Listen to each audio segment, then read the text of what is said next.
Hello दोस्तों, आप सभी को शुभ लाभ जी के क्लासेस में स्वागत है। आज है 10 अप्रैल 2024। आज की इम्पॉर्टेंट करंट अफेयर्स क्लास को शुरू करते हैं। First question, national cooperative dairy federation of India limited के अध्यक्ष किसे चुना गया है? और इसका सही आंसर है मिनेश शाह। यानी मिनेश शाह को national cooperative dairy federation of India limited का अध्यक्ष चुना गया है। यानी इसका आंसर क्या हो जाएगा? ए मिनेश शाह। अब देखिए अदर ऑप्शन, अतुल मेहरा ये एक्सिस कैपिटल के एमडी एवं सीईओ बने हैं। राकेश मोहन विश्व बैंक आर्थिक सलाहकार पैनल के सदस्य बने हैं। और urban Banerjee automotive tyre manufacturers association के एमडी और सीईओ बने हैं। आइए अब नेक्स्ट क्वेश्चन में, विप्रो लिमिटेड के नए सीईओ और एमडी के रूप में किसे नियुक्त किया गया है? और इसका आंसर है श्रीनी पल्लिया। यानी श्रीनी पल्लिया को विप्रो लिमिटेड के नए सीईओ और एमडी के रूप में नियुक्त किया गया है। यानी इसका आंसर क्या हो जाएगा? ए श्रीनी पल्लिया। विप्रो का फाउंडर कौन है? एमएच हमास प्रेमजी। और विप्रो का ओनर यानी मालिक कौन है? अजीम प्रेमजी। और विप्रो का स्थापना 29 दिसंबर 1945 में किया गया था। आइए अब देखते हैं अदर ऑप्शन, राजीव सिंघल कौन है? टाटा इंटरनेशनल के मैनेजिंग डायरेक्टर बने हैं। शेफाली बी शरण प्रेस सूचना ब्यूरो के प्रधान निर्देशक बने हैं। और संतोष कुमार झा ये कंकण रेलवे कॉरपोरेशन के नए चेयरमैन एवं मैनेजिंग डायरेक्टर बने हैं। आइए अब नेक्स्ट क्वेश्चन में, विशेष सुरक्षा समूह यानी स्पेशल प्रोटेक्शन ग्रुप के महानिरीक्षक यानी इंस्पेक्टर जनरल के रूप में किसे नियुक्त किया गया है? और इसका आंसर है लव कुमार। यानी विशेष सुरक्षा समूह के महानिरीक्षक यानी इंस्पेक्टर जनरल के रूप में लव कुमार को नियुक्त किया गया है। यानी इसका आंसर क्या हो जाएगा? ए लव कुमार। अभी हाल ही में विशेष सुरक्षा समूहों यानी स्पेशल प्रोटेक्शन ग्रुप के महानिर्देशक कौन बने थे? आलोक शर्मा। आइए अदर ऑप्शन देखते हैं, संजय नायर ये एसोचैम के अध्यक्ष बने हैं। मौसमी बसु ये जेएनयू टीचर्स एसोसिएशन के अध्यक्ष हैं। और जयश्री दास वर्मा ये हाल ही में फिक्की महिला संगठन यानी फिक्की लेडीज ऑर्गेनाइजेशन के नई अध्यक्ष बनी है। आइए अब नेक्स्ट क्वेश्चन में, जापानी ग्रैंड प्रिक्स फॉर्मूला 1 2024 का खिताब किसने जीता है? और इसका सही आंसर है मैक्स वर्स्टैपेन।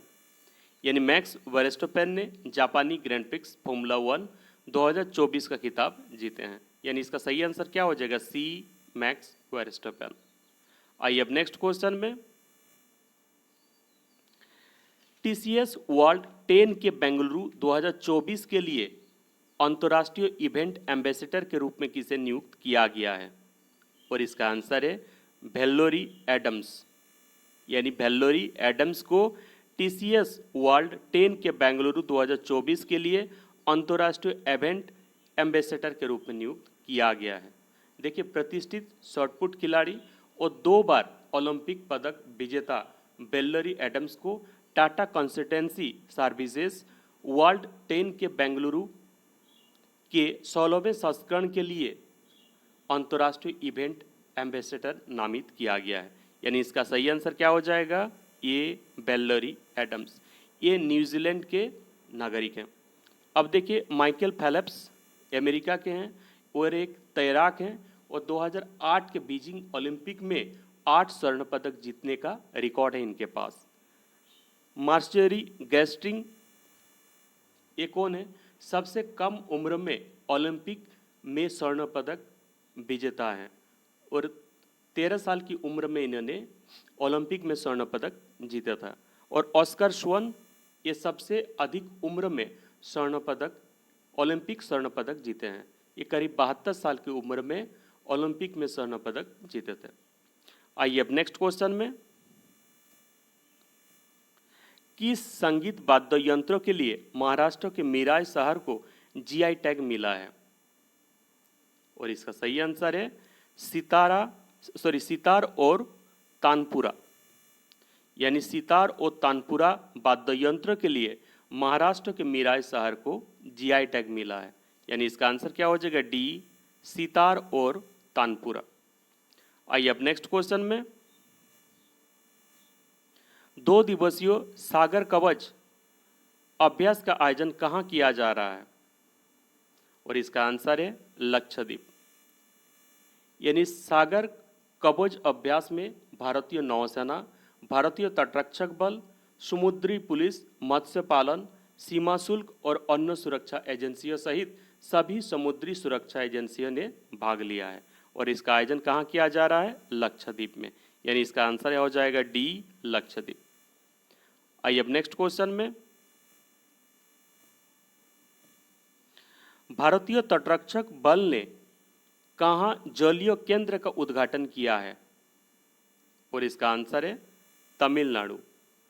यानी भारतीय तटरक्षक बल के महानिदेशक राकेश पाल ने 6 अप्रैल 2024 को तमिलनाडु के रामेश्वरम के पास ICGS मंडपम में भारतीय तटरक्षक बल के जलीय केंद्र का उद्घाटन किए हैं। यानी इसका आंसर क्या हो जाएगा? डी, तमिलनाडु।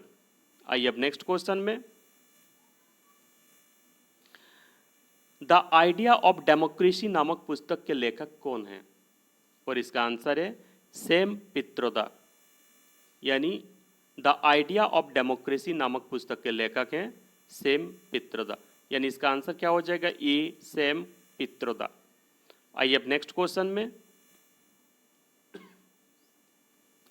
हाल ही में किस देश ने अपने रोजगार वीजा कार्यक्रम में बदलाव किया है? और इसका आंसर है न्यूजीलैंड।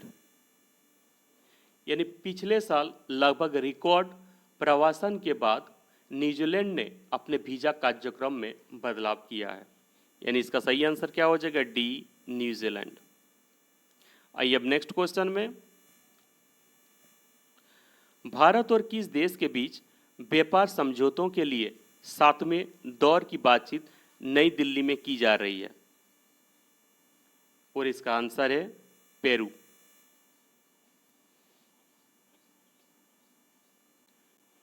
यानी भारत और पेरू के बीच व्यापार समझौतों के लिए 7वें दौर की बातचीत नई दिल्ली में की जा रही है। यानी इसका सही आंसर क्या हो जाएगा? ए, पेरू।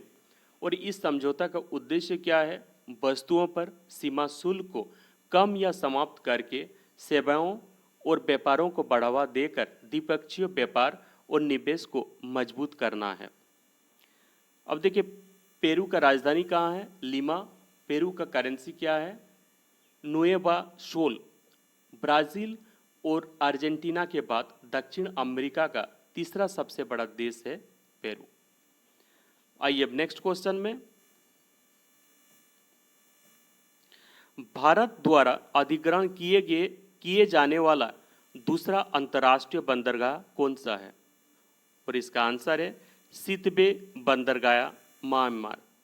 यानी भारत द्वारा अधिकृत किए जाने वाला दूसरा अंतर्राष्ट्रीय बंदरगाह है सितबे बंदरगाह, म्यांमार। यानी इसका आंसर क्या हो जाएगा? ए, सितबे बंदरगाह, म्यांमार। भारत ने इस बंदरगाह के निर्माण के लिए म्यांमार को $500 मिलियन का अनुदान दिया है। तो भारत द्वारा अधिकृत किए जाने वाला पहला अंतर्राष्ट्रीय बंदरगाह कौन सा था? 4 बार बंदरगाह, ईरान। आइए अब नेक्स्ट क्वेश्चन में, पूरे अफ्रीका में दौड़ लगाने वाले पहले व्यक्ति कौन बने? और इसका आंसर है रस कुक।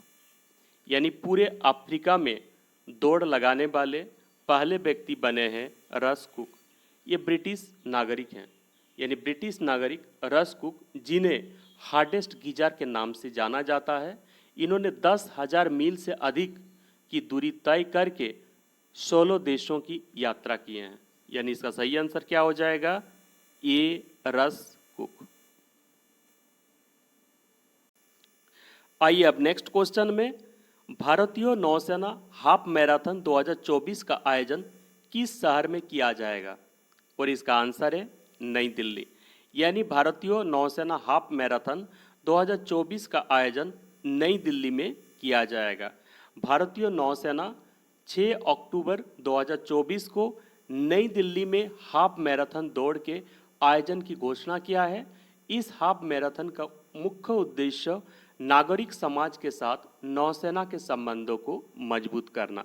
यानी इसका आंसर क्या हो जाएगा? डी, नई दिल्ली। आइए अब नेक्स्ट क्वेश्चन में, राष्ट्रीय महिला हॉकी लीग का उद्घाटन किस शहर में किया जाएगा? और इसका आंसर है रांची।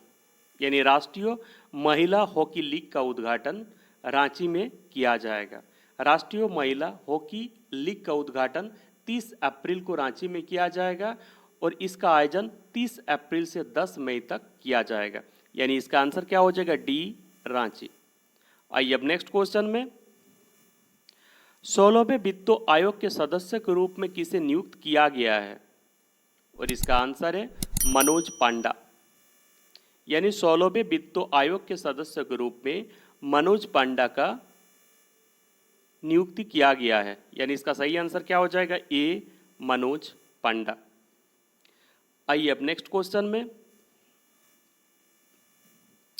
गंगू रामसे का 83 साल की उम्र में निधन हो गया, इनका संबंध किससे था? और इसका आंसर है फिल्म निर्माता। यानी गंगू रामसे का 83 साल की उम्र में निधन हो गया, इनका संबंध फिल्म से था, यानी फिल्म निर्माण से। यानी इसका आंसर क्या हो जाएगा? डी, फिल्म निर्माता। आइए अब नेक्स्ट क्वेश्चन में, विश्व होम्योपैथी दिवस कब मनाया जाता है? और इसका आंसर है 10 अप्रैल। यानी 10 अप्रैल को प्रतिवर्ष विश्व होम्योपैथी दिवस मनाया जाता है। यानी इसका आंसर क्या हो जाएगा? बी, 10 अप्रैल। और विश्व होम्योपैथी दिवस 2024 का विषय क्या है? होम्यो परिवार, एक स्वास्थ्य एक परिवार। The theme for the world homeopathy day 2024, homeo परिवार, वन हेल्थ वन फैमिली।